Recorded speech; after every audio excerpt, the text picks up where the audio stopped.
그런지 그거를 한번 생각해봐요. 아주 좀 철학적이면서도 이게 기독교의 시작이고 시작되는 질문이에요. 제일 중요하기 때문에 여러분 좀 깊이 있게 좀 생각해봤으면 좋겠습니다. 자, 두 번째 질문입니다. 이제 말씀 속으로 들어와서 회개가 무엇입니까? 회개. 교회 오면 제일 많이 얘기하는 단어 중에 하나가 회개입니다. 회개. 회개가 뭘까? 한번 고민해봐요. 마지막 세 번째 이제 질문입니다. 적용적 질문. 내 삶에 회개를 적용해봐요. 이번 일주일 동안에 회개라는 단어를 어떻게 구체적으로 실천할 것인가. 설교 시간에 회개가 무엇인지를 설명을 할 거예요. 그럼 그걸 어떻게 삶에 적용할 것인지를 생각해 봤으면 좋겠습니다. 자, 오늘 말씀은 마가복음입니다. 마가복음 1장 14절에서 15절입니다. 마가복음 1장 14절에서 15절. 마가 찾을 수 있죠? 마가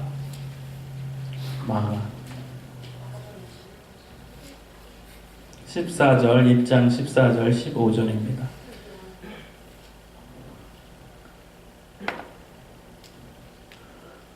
둘, 셋, 넷. 다섯 번째 줄 되게 보기 좋다. 옹기종기 앉아가지고. 성철이 있는 줄. 옹기종기 모여 앉아. 태원이도 거기 딱. 아주 보기 좋습니다.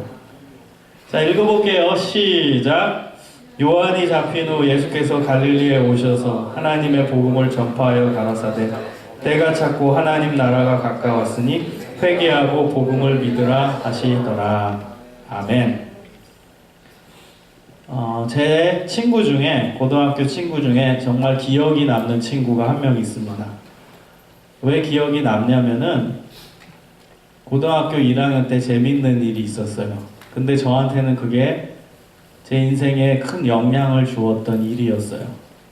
얼마 전에 페이스북으로 이 친구를 다시 만나게 됐는데 너무나 좋았고 또 그때 그 사건이 생각이 났어요. 어떤 사건이었냐면 고등학교 1학년 때 저희 담임 선생님 시간이었어요. 저희 담임 선생님의 과목은 영어였는데 그날은 선생님이 수업을 하지 않고 강단에 올라오셔서 재밌는 주제를 저희 애들에게 주셨습니다. 어떤 주제였냐면 자신의 인생에 있어서 가장 큰 영향력을 준 사람, 위인들을 한 명 소개하는 시간을 갖자고 했어요. 영어 시간이었지만 다행히 한국어로 얘기하라고 해서 좋았습니다. 그때 영어로 할 수 있는 사람이 없죠. 영어 시간이었지만 선생님이 어떤 이유에서인지 모르겠지만 우리에게 각자에게 영향을 가장 많이 미친 위인을 한 명씩 소개해달라, 이런 주제를 저희들에게 주셨습니다. 자, 저는 생각했죠. 누굴 얘기할까? 안중근 의사, 이순신, 둘 중에 이제 고르기 시작합니다. 이순신, 안중근. 난 이순신이 더 멋있다고 생각해. 더 좋아해. 제가 이순신을 개인적으로 되게 좋아했어요. 그래서 고등학교 때 이순신 관련된 책들 많이 봤습니다. 그리고 그때는 인터넷이 활발하지 않았기 때문에 책 자료를 통해서 많이 접했고 이순신에 관련된 곳에 여행도 많이 가고 또 제가 있던 근처가 이제 한강이었는데 그 한강에 거북선 나루터라고 있었어요. 그래서 심심하면 거기 가서 이순신에 대한 모든 것을 보고 또 보고 외우고 그러기까지 했습니다. 이순신을 얘기해야겠다. 나에게 가장 영향력을 주었던 사람은 이순신이다. 그래가지고 이제 제 차례가 됐을 때 올라가서 이순신에 대해서 설명했습니다. 제가 제일 존경하고 제 삶에 큰 영향을 준 위인은 이순신 장군입니다. 그래서 계속 설명을 했어요. 이순신은 이러이러해가지고 그래서 우리나라를 구했고 김진애란 당시에 큰 업적을 남긴 위대한 장군입니다. 이렇게 소개를 했어요. 애들이 이제 박수를 쳤죠. 그래서 이제 제 자리로 돌아갑니다. 제 자리가 저희 클래스에서 뒤쪽에 있었어요. 뒤로 이제 걸어가는 도중에 다음 차례였던 오늘 사건의 주인공 제 친구가 강단에 올라갔습니다. 저는 의기양양해서 제 자리로 돌아가는 중이었어요. 그 친구가 강단에 올라가서 자기가 존경하고 영향을 준 사람을 소개합니다. 그 친구의 정확한 말입니다. 아직도 전 생생히 기억납니다. 제가 가장 존경하는 분은 예수님입니다. 예수님은 저의 인생의 구원자입니다. 여러분도 예수님을 믿으세요. 제 뒤에 올라갔던 제 친구가 했던 말입니다. 저는 제 자리로 돌아오는 내내 갑자기 얼굴이 빨개졌어요. 의기양양했던 모습은 사라지고 제 자리에 이제 앉을 즈음에 그 아이가 얘기를 했는데 얼굴이 빨개졌습니다. 나는 이순신을 자랑스럽게 얘기하고 잘했다고 생각해서 의기양양하게 들어오는데 내 친구는 내가 한 번도 생각하지 못했던 예수님을 얘기하더라는 거예요. 전 그때도 교회 다녔습니다. 저는 그때도 모태신앙이기 때문에 열심히 교회 다니고 있었어요. 그런데 저는 예수님을 얘기할까라는 생각이 한 번도 든 적이 없어요. 내 인생에 가장 영향을 준 사람이 그 존재가 누군가, 그 선생님이 우리에게 주제를 던졌을 때 한 번도 예수님일까? 예수님 얘기해볼까? 라는 생각이 들어보지도 못했어요. 그래서 부끄러웠어요. 나도 예수님 믿는데. 저 친구만 예수님 믿는 게 아니라 나도 믿는데. 근데 나는 저렇게 얘기할 수도 없고 예수님을 얘기해야겠다는 생각조차 못했구나. 너무나 창피했습니다. 그리고 그 친구가 굉장히 자랑스러웠고 존경스러웠어요. 여러분 같으면 할 수 있겠어요? 클래스에서 이제 대학교 대학원 다니죠. 갑자기 교수님이 올라와서 오늘은 새로운 걸 하겠다고 얘기하는 거예요. 가장 영향을 많이 준 퍼슨을 얘기해라. 여러분 인생에 인플루언스 받은 누구한테 받았냐 그걸 얘기하란다. 그러면 여러분 예수님이라고 얘기할 수 있겠어요? 당당하게? 그 친구는 참 대단했던 것 같아요. 그래서 저는 이제 얼마 전에 그 페이스북에서 그 친구를 다시 만났는데 항상 그때 얘기를 합니다. 너 진짜 대단하다. 어떻게 그랬냐?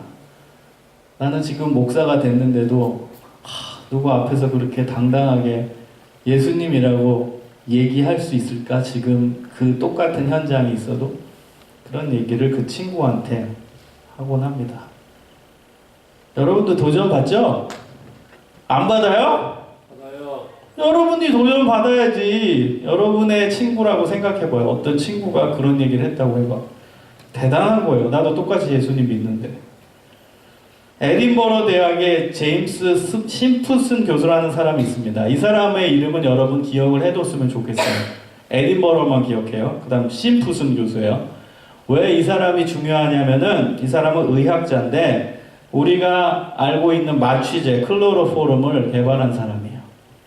이 사람의 그 개발품 때문에 우리가 주사를 맞아도 그 다음에 중요한 수술을 할 때도 이 마취제가 있기 때문에 고통을 느끼지 못하게 되는 겁니다. 심프슨 교수가 강의를 다 마쳐서 이제 은퇴할 때였습니다.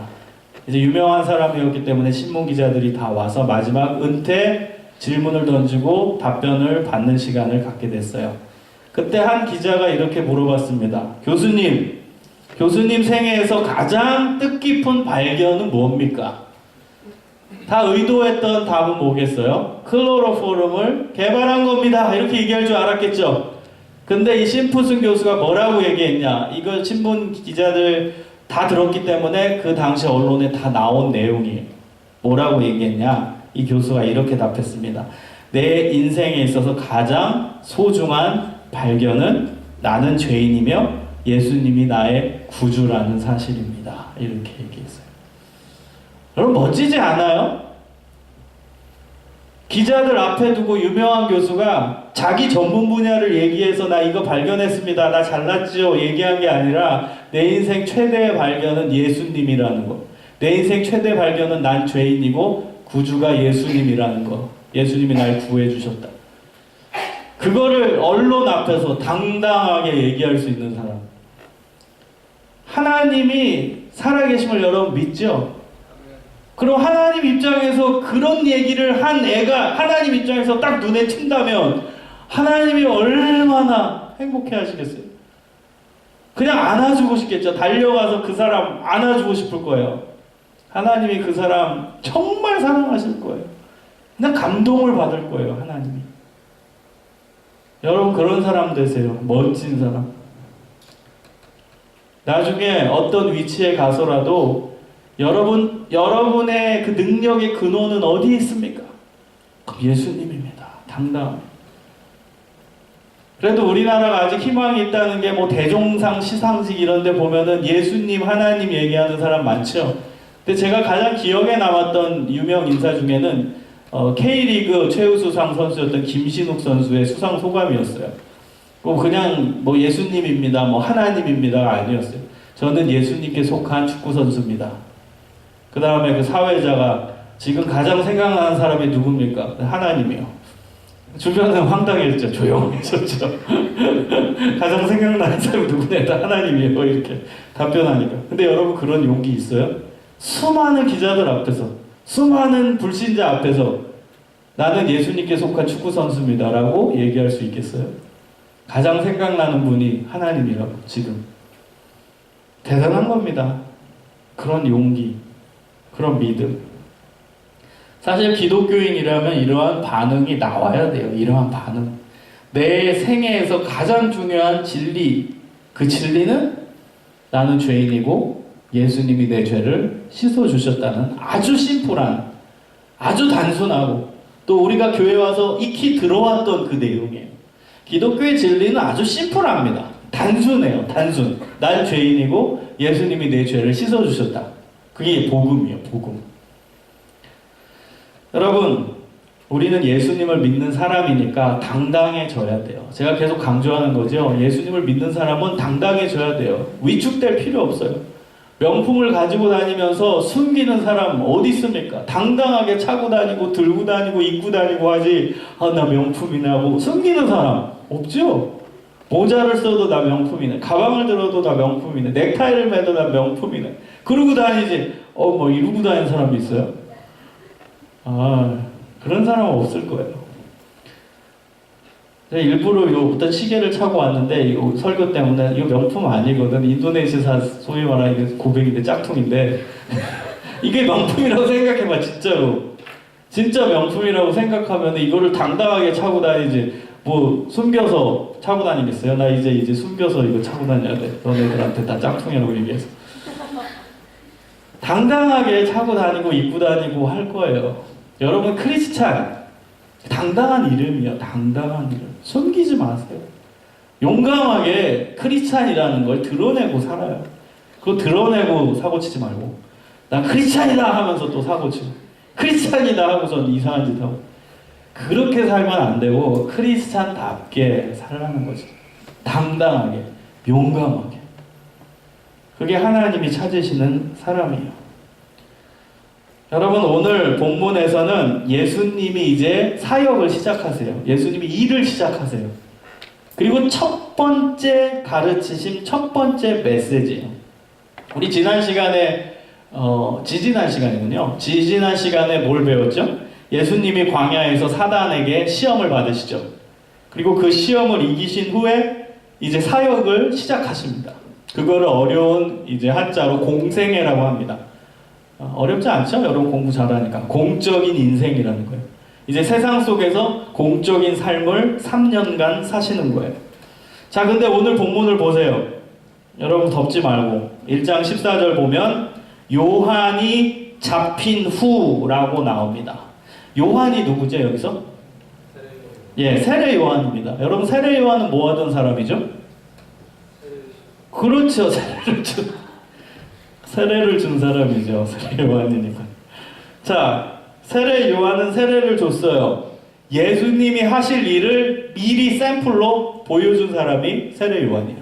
세례 요한의 사역이 왜 필요했냐? 예수님 이제 앞으로 이런 일을 하실 거라 하고 미리 샘플을 보여준 거예요.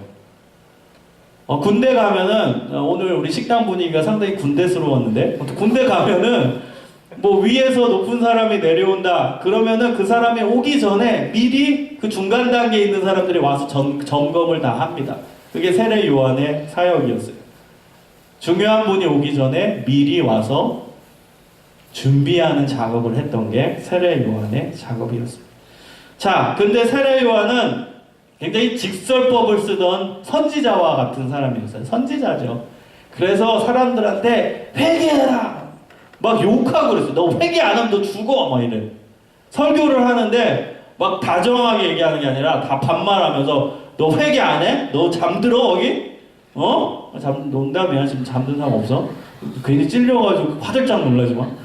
자, 세례 요한이 그랬다는 거야. 막 지적하면서 너 회개 안 해? 너 회개 안 하면 반드시 죽어. 이런 날카로운 말로 사람들에게 회개를 촉구하고 그 사람이 감동을 받고 하나님께 돌아오는 역사들이 일어났어요. 근데 그 당시에 이제 로마에 의해서 세워진 가짜 왕, 꼭두각시 왕이죠. 그 왕이 있었어요. 유대의 왕인데 그때 로마가 차지하고 있던 시대여서 로마에 기웃거리고 로마에 손 벌리던 그 매국노와 같은 인간을 왕으로 가짜 왕으로 세워줬어요. 그 가짜 왕 이름이 뭘까요? 헤롯이에요. 헤롯. 그 헤롯이란 사람이 그 가문이 이 세례 요한을 되게 싫어했어요. 너무 날카롭게 지적을 하니까. 날카롭게 회개해라. 심지어 일반인만 회개하라고 한 게 아니라 저 헤롯도 회개해야 돼. 왕을 막 공격하거든. 그러니까 이제 헤롯이 찔리고 또 그러니까 뭐 저 사람이 입을 막으려고 노력을 했어요. 그래서 결국 세례 요한을 잡았죠. 그 결론이 어떻게 되죠? 세례 요한의 목을 잘라요. 세례 요한이 죽었어요. 결국 사형당해서 죽은 거예요. 자, 세례 요한의 사역이 그렇게 끝났어요. 그러니까 이제 진짜 주인공인 예수님의 사역이 시작된 거예요. 세례 요한은 예수님이 오셔서 할 일을 미리 맛보기로 보여준 거예요. 그러니까 그는 자기 역할을 다 하다가 하나님 나라에 간 거예요. 자기 역할을 다 한 거예요. 자, 예수님께서 이제 갈릴리에 오셔서 하나님의 복음을 전파했습니다. 이것도 너무너무 중요한 키워드예요. 예수께서 갈릴리에 오셔서, 이 갈릴리라는 지역도 굉장히 중요해요. 왜 중요할까? 갈릴리라는 단어에 담겨진 특수성이 있거든. 갈릴리는 못 살고 가난하고 병들고 정말 아무것도 없는 사람들이 집단으로 거주하던 지역이었어요. 그러니까 그 지역을 일부러 여기 넣은 거야. 예수님께서 예루살렘에 오셔서 이렇게 표현이 아니라 예수님께서 메인스트림으로 가셔서가 아니라 예수님께서 잘 사는 사람 중심에 오셔서가 아니라 갈릴리라는 그 단어에 담긴 이미지가 가장 못 살고 가장 괴롭고 가장 병들고 아무것도 없는 사람이 모여 살던 집단 거주지. 거기에 가셔서 복음을 전했다 이거야. 예수님은 온 세상의 왕이고 하나님의 아들임에도 불구하고 가장 낮은 자들한테 가장 힘들어하는 사람한테 제일 먼저 하나님의 복음을 전파했어요. 여러분, 하나님의 복음이 그럼 뭘까요? 14절에 나온 하나님의 복음, 그게 바로 15절입니다. 그래서 여러분 이제부터 복음이 뭐냐 했을 때는 마가복음 1장 15절을 보면 이게 복음의 내용이에요. 복음. 자, 15절 다시 한번 읽겠습니다. 시작. 때가 찼고 하나님 나라가 가까웠으니, 이거예요. 이게 복음입니다. 그러니까 회개하고 지금 설명한 하나님의 나라의 그 내용을 믿고 받아들이라, 이런 뜻입니다. 여기선 단어 하나하나가 다 중요합니다. 그걸 제가 설명할게요. 15절 다시 보세요. 때가 찼고, 때. 이 때는 하나님의 때입니다. 하나님의 시간. 헬라어로는 카이로스라고 하는데 하나님의 역사가 일어나는 시간이라는 거예요. 하나님의 시간이 됐다는 거예요. 여러분, 성경은 이제 시간에 대해서 잠깐 가르쳐 줄게요. 앞에 보고. 성경은 시간이 두 개가 있어요. 하나님의 시간과 인간의 시간.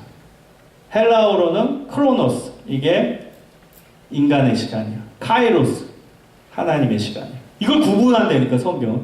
근데 우리는 두 개 구분 안 하지. 그냥 기도할 때 하나님 이루어주세요, 하나님 이루어주세요. 때는 물어봐야지. 우리 기도하면서 항상 기도하잖아. 하나님 이루어주세요. 언제? 여러분 언제 얘기하고 있어요? 기도 이루어달라고 언제 언제 이루어달라고 그래? 하나님 제가 지금 돈이 없어요. 이루어주세요. 돈 좀 주세요. 언제야? 우리 대부분 필요할 때. 그 다음에 right now죠. 필요할 땐 지금이야. 지금 달라는 거야. 그건 뭐야? 그거는 헬라어로 표현하면 크로노스야. 그러니까 우리는 기도하면서 항상 크로노스만 생각해. 내 시간. 하나님 내 시간에 이루어주세요. 지금 필요해요. 또 필요할 때 주세요. 하나님 지금이에요. 지금. 이거는 내 시간이에요. 내 시간. 인간의 시간. 근데 성경은 하나님의 시간을 언급한다니까. 하나님은 하나님의 시간이 돼야 일하신다는 거예요. 예수님도 기가 막히게 요한이 잡힌 후 이걸 왜 넣었냐? 굳이 왜 성경에 이거를 넣어야만 했냐? 하나님의 시간표가 있다는 걸 보여주는 거예요. 요한의 사역을 해야만 했던 하나님의 시간표가 있고 그 요한의 사역이 끝나니까 이제 예수님의 사역이 시작될 하나님의 시간표가 있다는 거예요. 그걸 보여주는 거예요. 카이로스가 있다는 거예요. 카이로스. 그래서 여러분 믿는 사람은 항상 이 카이로스를 염두에 둬야 돼요. 하나님이 일하시는 때, 하나님이 활동하시는 때, 하나님이 나의 기도를 이루어 주실 때 그걸 신뢰하는 게 믿음이에요. 하나님의 때가 있다. 하나님의 때 이루어진다. 그거를 신뢰해야 그게 진짜 믿음이라니까. 아셨죠? 이제 하나님의 때가 찼고 하나님의 나라가 가까웠으니 이게 무슨 뜻일까? 하나님의 나라가 가까웠으니 나라. 한번 생각해봐. 10초간 시간을 줄게요. 하나님의 나라가 가까웠다. 무슨 의미입니까? 좀 수업 시간이라고 생각하고 한번 생각해봐. 하나님의 나라가 가까웠다. 어? 얘기해. 성철이. 뭔가 될 것 같아.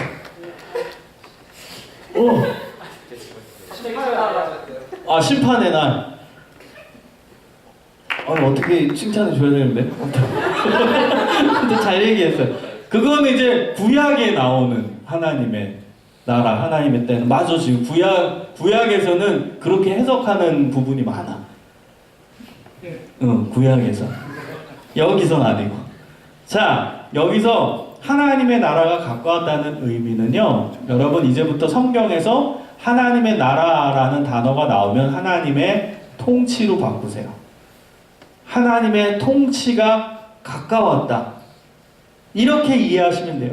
근데 우리는 통치라는 단어에 대한 거부감이 들죠. 뭔가 강압적으로 내가 억눌려지는 것 같은 느낌? 근데 아니에요. 성경에서 얘기하고 있는 이 통치, 하나님의 통치라는 것은 사랑이에요. 사랑. 그래서 좋은 거예요.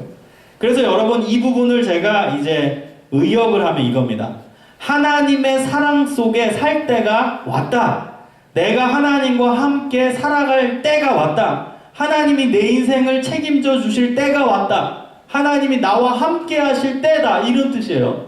하나님의 통치 안에 있다는 건 뭐예요? 내가 결국 하나님이 나와 함께 하신다는 뜻이야. 하나님의 사랑이 나한테 미친다는 뜻이에요. 하나님의 사랑 속에 내가 있다는 뜻이에요. 하나님 안에 있다는 뜻이에요. 그게 하나님 통치받는 거잖아요. 얼마나 좋은 거예요. 이제 내가 하나님 안에 있을 때가 왔대. 인간들이 이제 하나님 속으로 들어갈 때가 왔다. 하나님의 사랑 안에 풍성하게 살아갈 때가 왔다는 거예요. 왜요? 왜? 예수님이 오셨으니까. 예수님이 오셨으니까. 그럼 따라오고 있죠? 아주 중요해요, 오늘 내용. 복음은 뭐냐? 내가 하나님의 사랑 속으로 들어가는 거예요. 근데 그냥 못 들어가. 예수님이 있어야만 들어가는 거예요. 인간은 죄의 문제 때문에 하나님과의 벽이 생겼어요. 하나님과 거리가 생겼어요. 그래서 우리 스스로 하나님께 가기가 힘들어요. 못 가요. 우리 스스로 하나님의 사랑 안으로 들어갈 수 없어요. 예수님이 오셨기 때문에, 예수님 때문에 그 중간에 있던 벽이 허물어졌기 때문에, 그래서 내가 하나님께 가는 거예요. 이걸 복음이라고 얘기하는 거예요. 복음. 그래서 예수님이 오늘 본문에서 선포하신 거예요. 이제 내가 왔으니까, 내가 이 지상에 왔으니까, 이제 십자가에 달릴 때가 왔으니까, 이제 너희들의 죄는 사해지고 너희는 이제 하나님의 통치 안으로 들어갈 때가 가까이 왔다는 거예요. 이해했어요? 이 시점에서, 이 마가복음 1장의 시점에서 예수님이 이 땅에 오셨잖아. 그 다음 첫 번째 메시지를 전하잖아. 그리고 한 3년 후쯤에 십자가에 달려서 돌아가시잖아요. 십자가에 돌아가시고 부활 이후에 우리는 죄 씻음을 얻게 되거든요. 그러니까 예수님이 말한 거예요. 이제 조금만 있으면은 너희들은 죄 씻음을 얻게 되는 놀라운 은혜의 시대로 들어갈 거야. 이제 내가 십자가에서 죽고 그 다음 부활하고 나면 그러면 나로 인해서 너희들은 구원받을 거야. 그러니까 너희들은 하나님의 통치 안에 살게 될 거야. 하나님의 사랑 안에 들어갈 거 될 거야. 이제 그날이 가까이 왔어. 그렇게 선포하는 거야. 알겠어요? 네. 아주 중요한 내용이에요. 이게 복음이에요. 자, 우리가 해야 될 것은 뭐예요? 예수님이 말씀하신 15절의 뒷부분을 보세요. 다시 한번 15절을 한꺼번에 읽어보겠습니다. 시작. 가라사대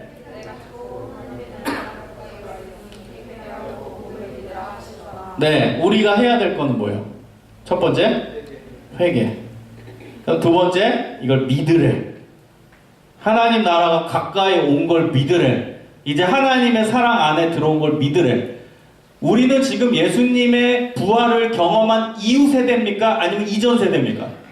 이후 세대죠. 이제는 이 마가복음을 얘기했을 때는 이제 가까이 온다 하잖아. 미래요. 우리 입장에서는 이미 온 거예요. 그죠? 예수님 십자가에 달리셨으니까. 부활 이미 하셨으니까. 우리 관점에서는 이미 하나님의 나라가 이미 온 것이에요. 온 것. 그래서 여러분, 우리가 해야 될 것은 두 가지. 회개하고 하나님 나라가 이미 임한 걸, 하나님의 통치 안으로 예수님 때문에 우리가 들어갔다는 것, 그걸 믿는 거예요. 그럼 구원을 받고 하나님과 영원히 사랑 속에 사는 거예요.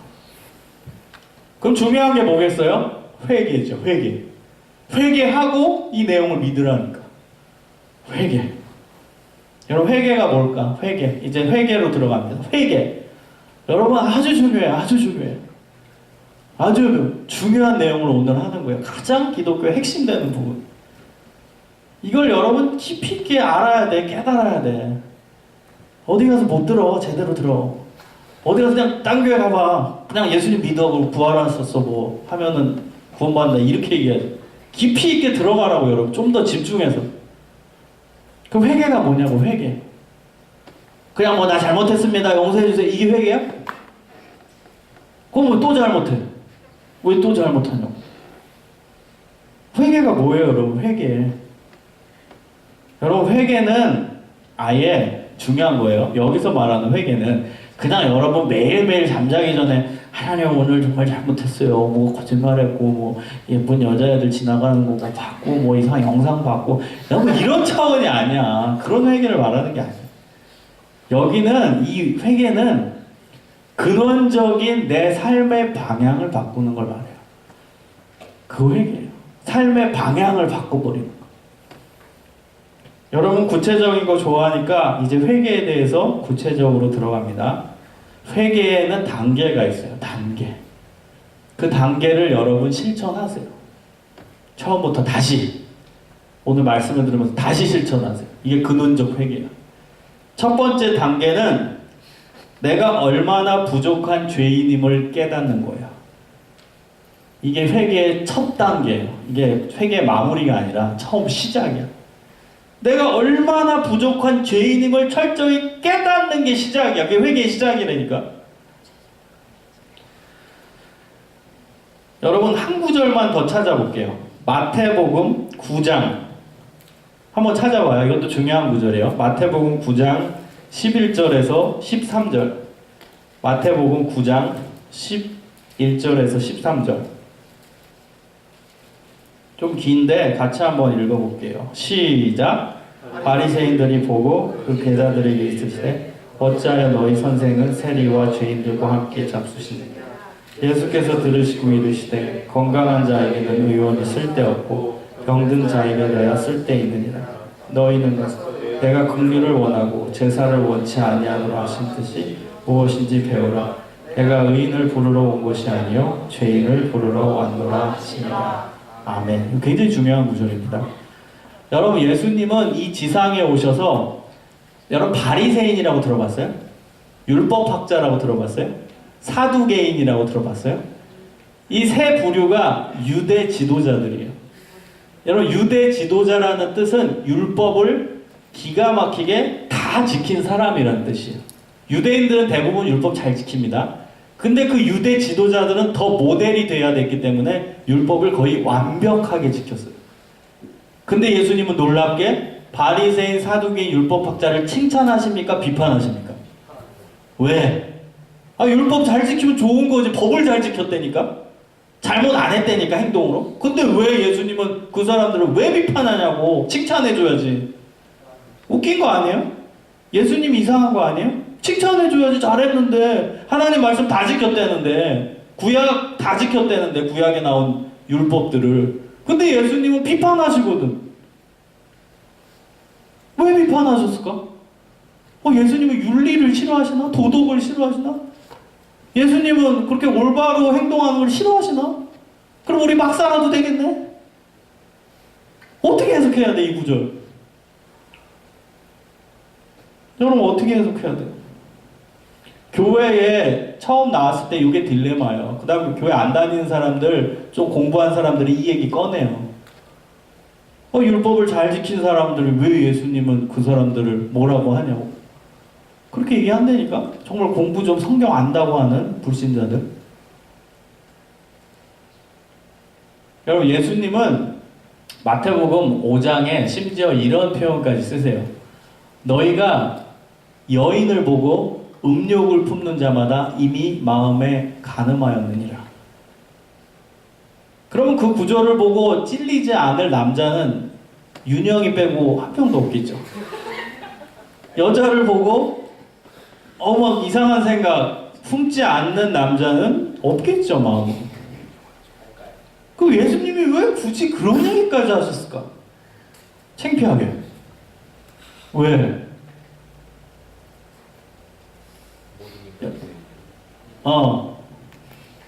예수님의 의도는 뭔지 아세요? 굳이 그것까지 왜 꺼내셔서 그런 창피한 얘기까지 하셨냐? 왜 소위 말하는 마음의 죄라고 그러죠? 왜 마음의 죄까지 얘기하시나? 행동으로 안 해도 마음으로 지으면 행동으로 한 것과 똑같다. 이게 예수님의 논리거든요. 왜 굳이 그 얘기까지 하셨냐면 예수님은 인간 너네들아, 너네는 죄인일 수밖에 없어. 이걸 가르치고 싶은 거예요. 너네 죄인이라니까. 행동으로 다 짓는 사람들, 다 옳은 행동만 하는 사람들, 행동으로 죄 하나도 안 짓는 사람들, 바리새인 같은 사람, 사두개인 같은 사람, 율법학자 같은 사람들, 율법을 아주 잘 지키는 사람, 행동으로는 아무 문제 없는 사람, 그 사람에게 굳이 예수님이 그래도 너네 마음으로 죄 짓고 있지. 마음으로 음탕한 생각하지. 겉으로는 간음 안 해도 마음으로는 하잖아. 겉으로는 사람 죽인 적 없지만 속으로는 너 사람 많이 죽이잖아. 왜 굳이 그 얘기까지 하시냐고 예수님. 너 죄인이야. 그걸 고백해. 그게 예수님의 의도인 거예요. 근데 유대 지도자들은 반대로 가는 거예요. 나는 율법 다 지켰다? 그러니까 나 의인이다. 이렇게 나가는 거예요.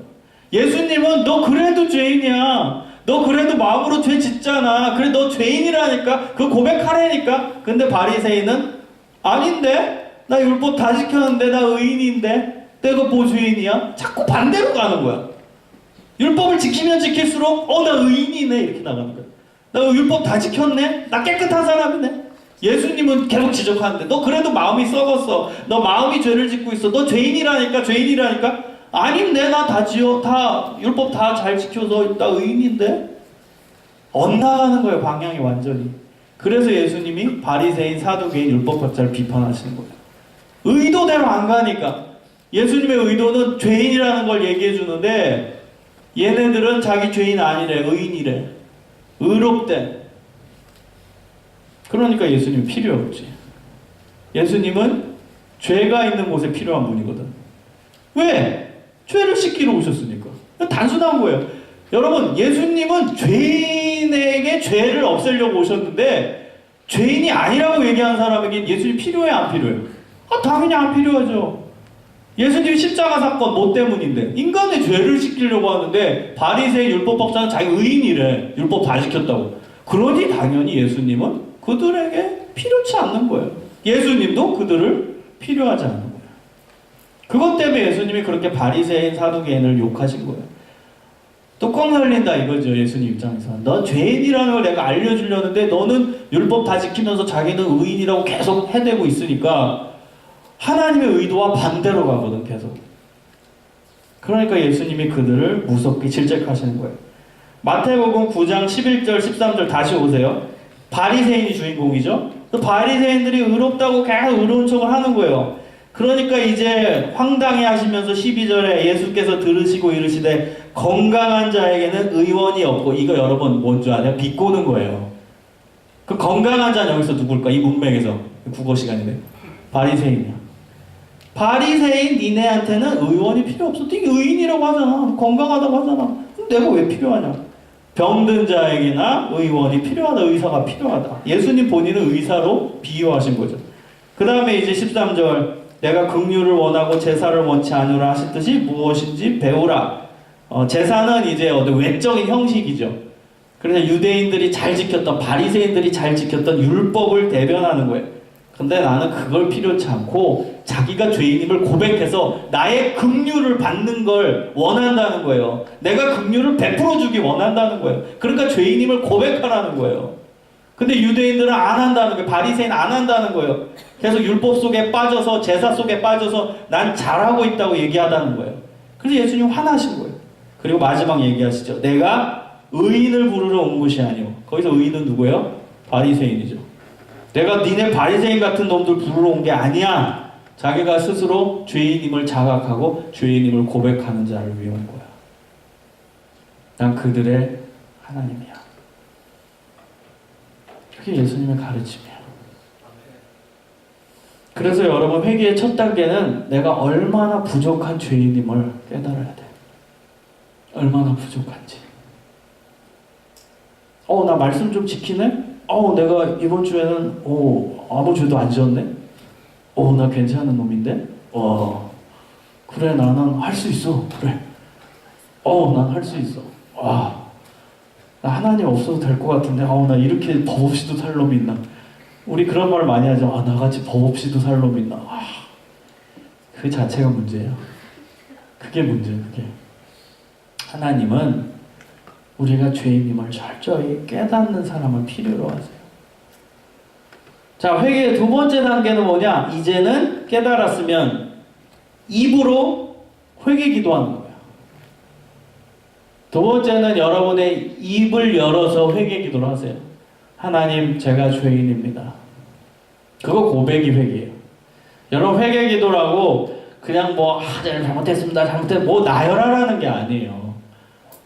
나열해서 이거 잘못했어요. 생각해보니까 어제 거짓말했네요. 생각해보니까 어제 지나가는데 뒤통수 쳤네요. 하나님, 생각해보니까 이걸 나열하는 게 회개가 아니라 나 죄인입니다. 예수님, 죄인 맞습니다. 그걸 철저히 인정하고 고백하는 게 회개 기도예요. 입으로 고백하는 거예요. 자, 회개의 세 번째 단계는 이제 예수님이 필요하죠. 고백까지 다 했으니까. 자기가 죄인이라고 고백했죠.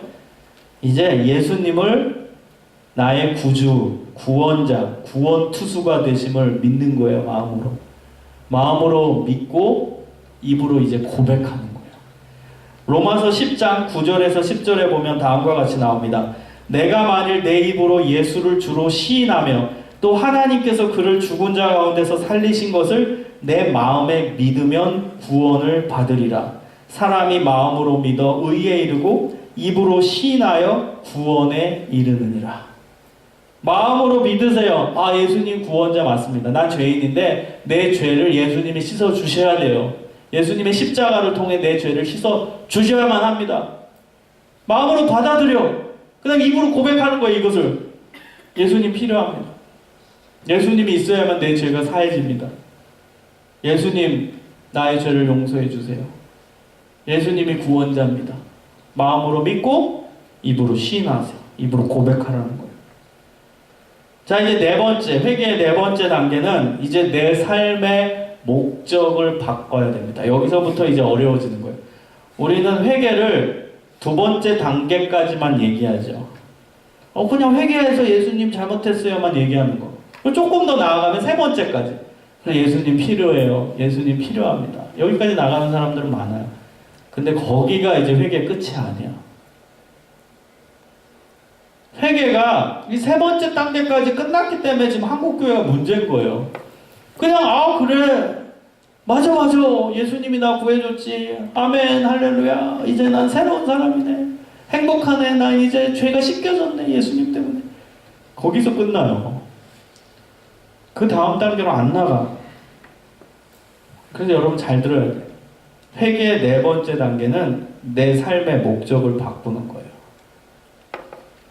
이제 내 삶의 목적은 예수님을 기쁘시게 하는 거예요. 왜요? 예수님이 내 구원자잖아. 그럼 기쁘시게 해드려야지. 당연한 거 아니야? 이건 당연한 거예요. 당연한 거. 내가 말기암에 걸렸어. 아무도 못 고쳤는데 어떤 신비한 의사가 나타나서 이거 먹어보라 해서 먹었더니 낫어. 그럼 내가 해야 되는 인간의 도리는 나 정말 그 의사의 말이라고 다 들을 거야. 그 다음에 그 의사를 내 인생 최고의 은인으로 알겠죠. 내 생명 살려줬잖아. 말기암 걸려서 죽을 뻔했는데 이 사람이 살렸는데. 그럼 당연히 그 사람의 말을 듣겠죠. 그 예수님의 말을 듣는 것과 똑같죠. 그럼 당연히 그분을 정말 나의 삶의 목적, 그분이 정말 모든 게 된다. 내 인생, 내가 지금 살 수 있는 건 그분 덕분이다. 그러고 살지 않겠어요? 예수님이 내 인생을 구원해 줬다면 예수님이 내 영웅이지, 내 은인이고.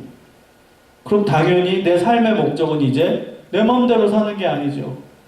그분의 뜻에 따라 사는 거죠. 예수님의 뜻에 따라. 내가 말기암에 걸려서 난 환자라면 의사가 뭐뭐 하라 그러면 그 뜻에 맞춰서 살겠지. 의사의 말 다 들어주겠지. 그렇게 바뀌어야 되는 게 당연한 거예요. 그래서 우리 인생의 목적은 예수님을 기쁘시게 해 드리는 삶으로 바뀌어요. 그게 인생의 목적이 되는 거예요. 그럼 구체적으로 어떻게 되는 줄 알아요? 그런 현상까지, 그런 단계까지 갔으면 내가 가지려고 추구했던 돈, 명예, 권력, 지식, 학위 갖지 말라는 게 아니에요. 학위를 예수님의 뜻, 예수님을 기쁘시게 해 드리기 위한 수단으로, 도구로 바꾸는 거예요. 이게 회개예요. 회개 네 번째 단계. 지금까지는 그냥 여러분 돈 많이 벌고 싶었죠. 하나 높아지고 싶었죠. 학위 그냥 뭐 학사학위, 석사학위, 박사학위 그냥 받고 싶죠. 좋은 직장 가고 싶죠. 갖지 말라는 게 아니야. 예수님 믿고 나서도 계속 추구해야 돼. 필요해. 그럼 여기 왜 있겠어? 나도 왜 박사 땄겠어?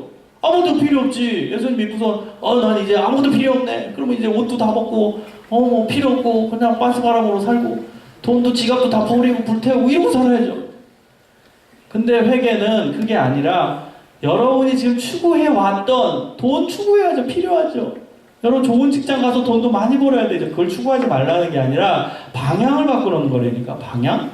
그게 목적이 아니라 예수님을 기쁘시게 해드리려는 그 목적을 위한 수단으로 바꾸는 거예요. 내가 그동안 추구해왔던 걸. 목적을 위한 수단으로. 그건 완전 다른 거예요. 돈이 목적인 것과 돈이 수단인 건 완전 달라요, 여러분. 잘 생각해 보세요. 너 왜 공부해? 돈 벌려고요. 그럼 그 사람은 돈이 목적이야. 너 왜 공부해? 저는요, 하나님이 하라는 일 하려고요. 근데 돈이 필요해요. 돈을 많이 벌어서 그 일에 사용할 거예요. 그건 수단이야. 근데 돈 많이 벌 거예요. 그리고 내가 떡떡 걸리면 살 거예요.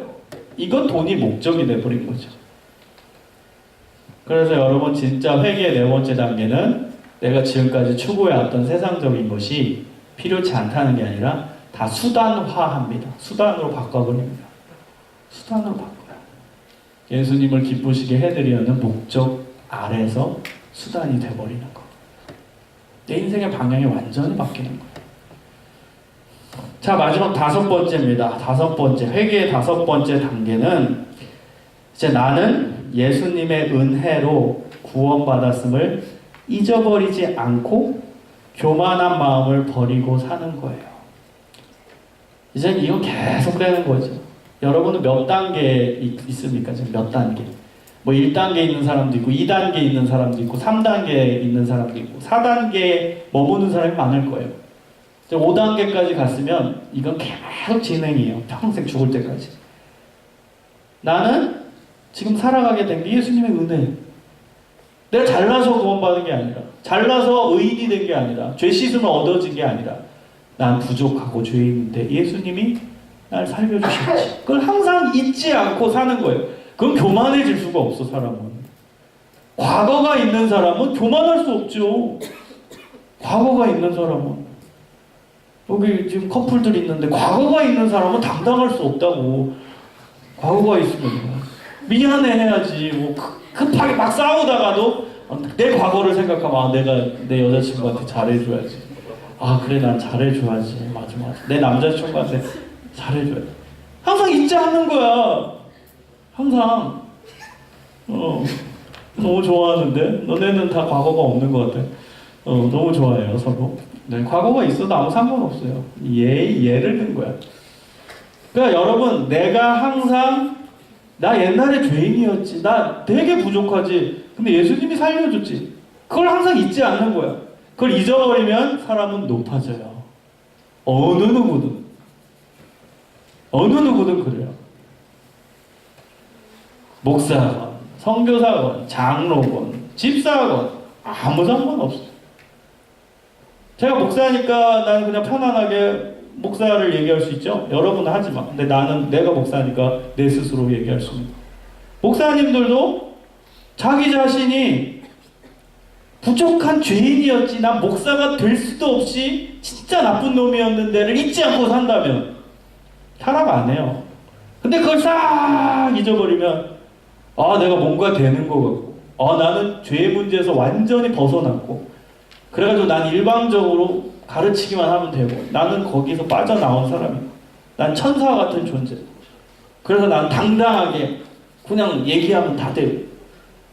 그래버리면 바로 타락인 거예요. 내 마음대로 사는 거예요. 내 마음대로 교회 운영하고, 내 마음대로 원하는 대로 다 하고. 그럼 사고 치는 거죠. 여러분도 마찬가지야.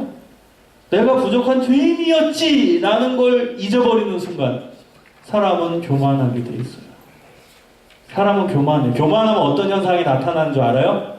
정죄합니다. 무조건. 사람은 교만해질 때 정죄하는 거예요. 교만해질 때 자기 눈에 봤을 때 사람을 판단하는 거예요. 저놈은 저거밖에 안 되는구나. 교만하니까. 나는 거기서 벗어났거든. 그러니까 판단하고 정죄하고 욕하는 거예요. 비판하는 거예요. 그게 위험해요. 그래서 나는 그 비판의 주제에서 벗어나 버렸거든.